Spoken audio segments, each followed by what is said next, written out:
Greetings, all greetings. When I was a child growing up in the Caribbean, one of my first experiences when I began to comprehend what happened around me, not just from my dad and mom and aunties, but from people I meet outside our own house.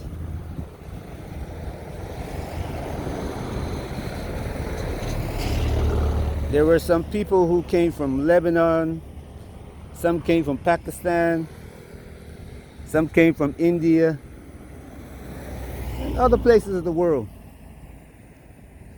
Some were Muslims, some were Hindu. Majority were Muslims, I think. They came to Barbados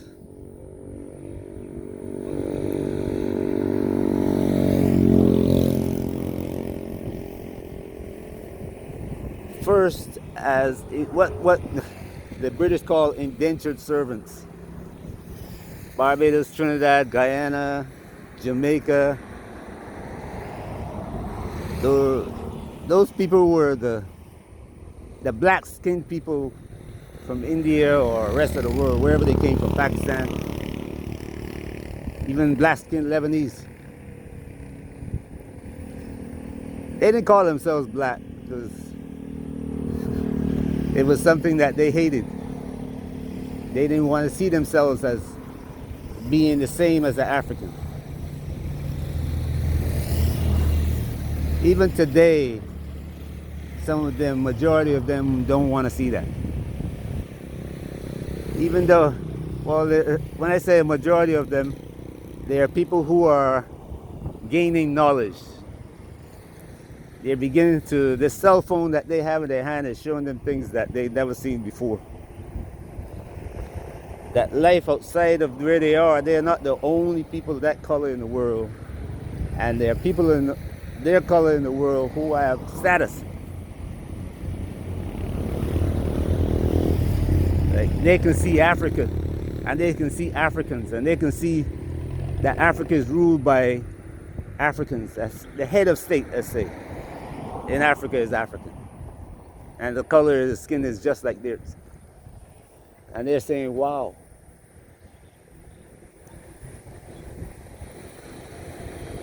Aspirations increase.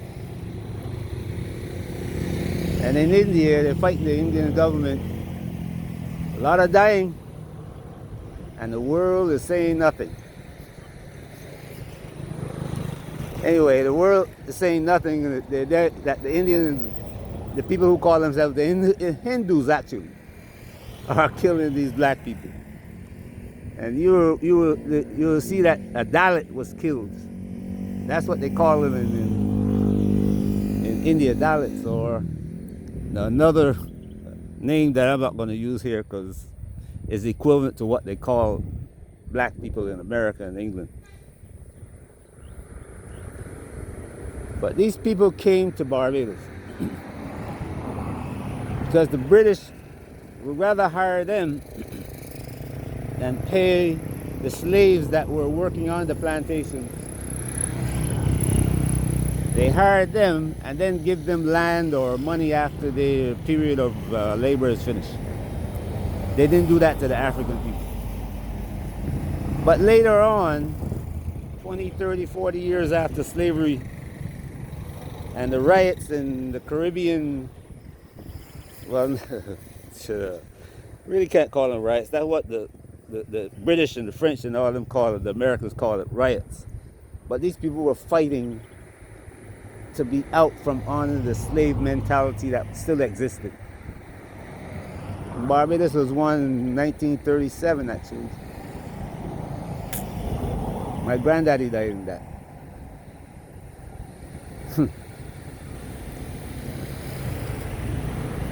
But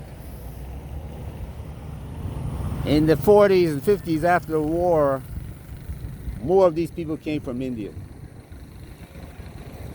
And they came with products that were made in India. The materials were made in India and Pakistan and other parts of the world. And they would be walking with these huge bags on their back, selling whatever materials they could. Some of my clothes as a 2-year-old, 3-year-old were made from the materials that my mom bought. The first month I saw them walking. 2 or 3 months later I see them riding a bicycle. 6 months later they were riding a motorcycle. A year or two later they were driving cars. Now these people now own substantial parts of the Caribbean. The big businesses, some of the biggest businesses in the Caribbean are now owned by the families of these original people. These people worked and built their businesses in black communities, African communities throughout the Caribbean. Funny thing is that even though the Caribbean was given what they call independence, none of the black leaders were inclined to teach their people to go into business for themselves.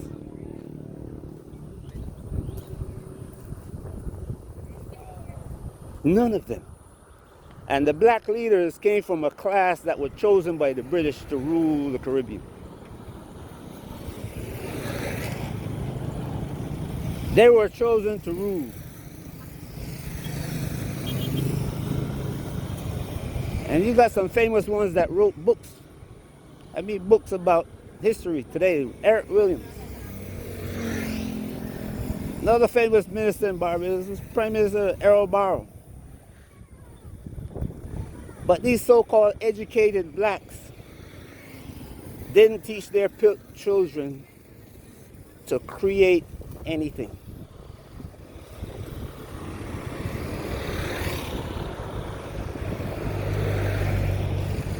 They trained,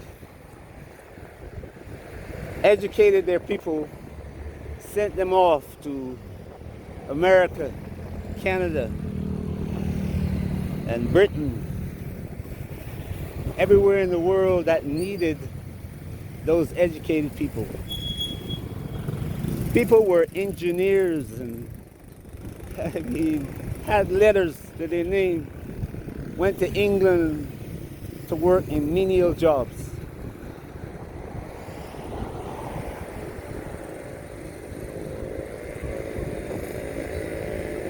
Bus drivers, conductors, street sweepers.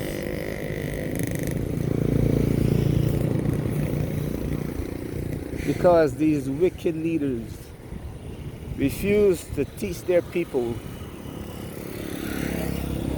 one simple characteristic: self-reliance.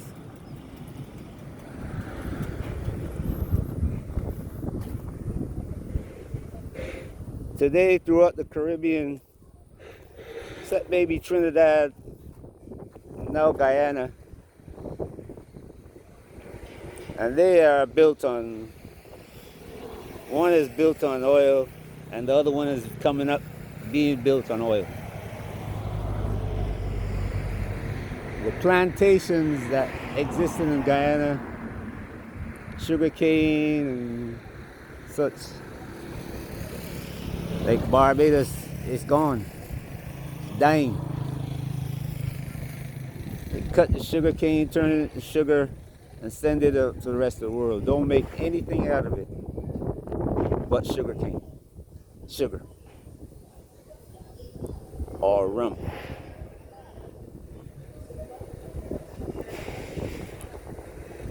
And nobody invested in knowing what chemicals was in those products, raw materials that could be used.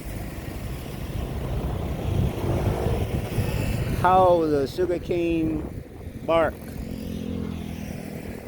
could be used to fertilize the land. And the land in Barbados now and the rest of the Caribbean is going fallow. Bush and trees. Very few people plant crops that can be used by the local population. Everything is imported. The leaders made it that way.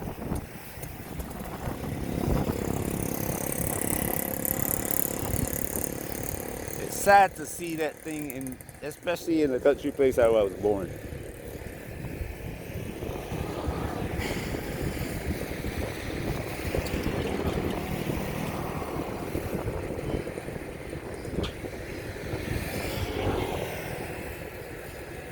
And you can see Caribbean leaders going all over the world now, making excellent speeches.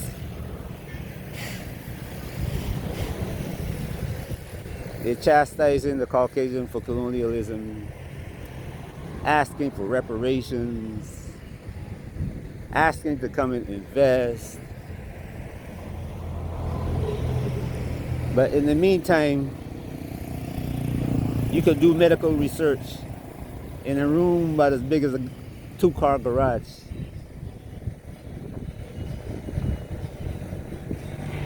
You can write code sitting on your bed.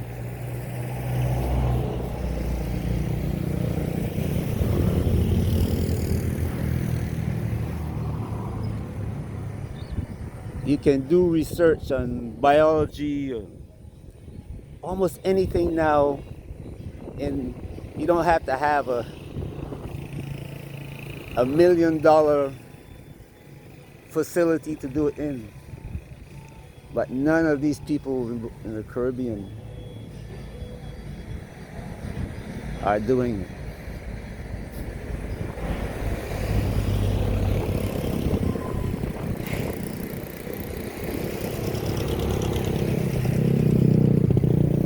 Barbados has to import doctors and nurses from Ghana, Philippines, and wherever they can find it.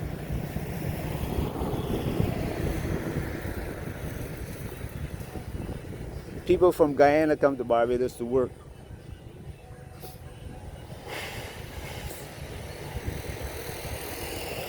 And you hear Barbados complaining that they don't have work. The mentality. Man, a Barbadian will not support a Barbadian, but he will support the Indian or Lebanese. What kind of mentality is that? That's a mental case of that need to be checked.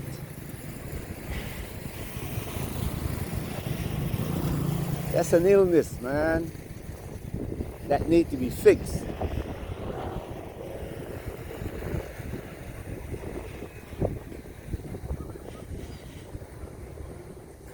And right now, the world is coming to a place.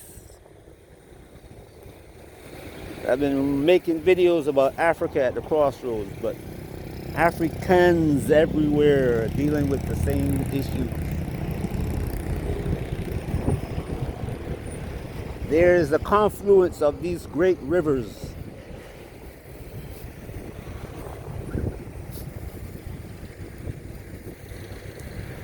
Coming together in the garden.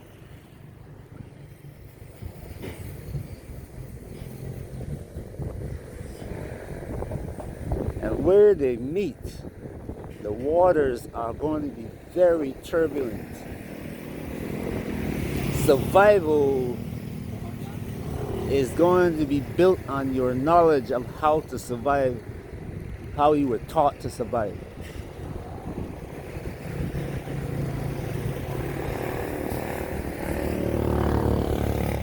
Other people are prepared for this.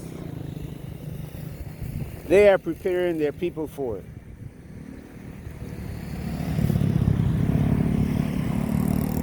While we as African people of African heritage are waiting for somebody to prepare us for it.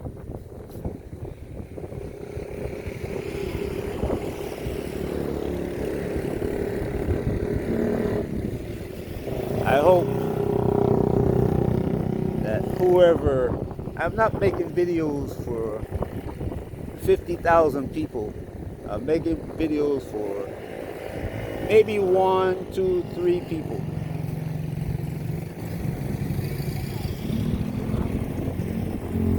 Whose leadership is going to save his people. Not the ones that are currently in place. They are too corrupt to change. But the younger generation, my children's children, there will be some elders too who will listen to this and say, yeah, I remember some of the things he's talking about. And you now have a chance to change and tell your children to change before it's too late.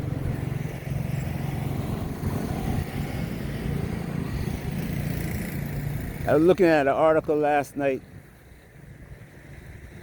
and there again, this American admiral is talking about America preparing for war with China in 2027. How many Africans see this article? How many African leaders are preparing for it? Because when this war between America, it's going to affect the whole world. Look at what's going on with just tiny Ukraine. It has affected the whole planet. So what do you think a war between China and America is going to do? Look at what's going on with Israel. And y'all are seeing this and still think of these people as God-chosen people.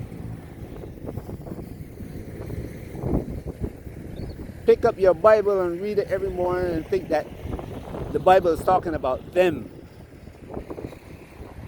And it's the only reason the Bible mentions them is because they're the example of the evil that should be destroyed.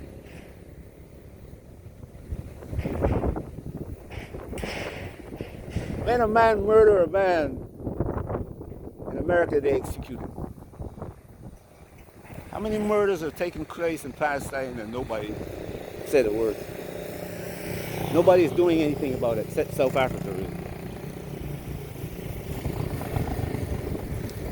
Anyway, the 4 rivers. The 4 great rivers are coming to a head. I hope you guys are prepared. Peace.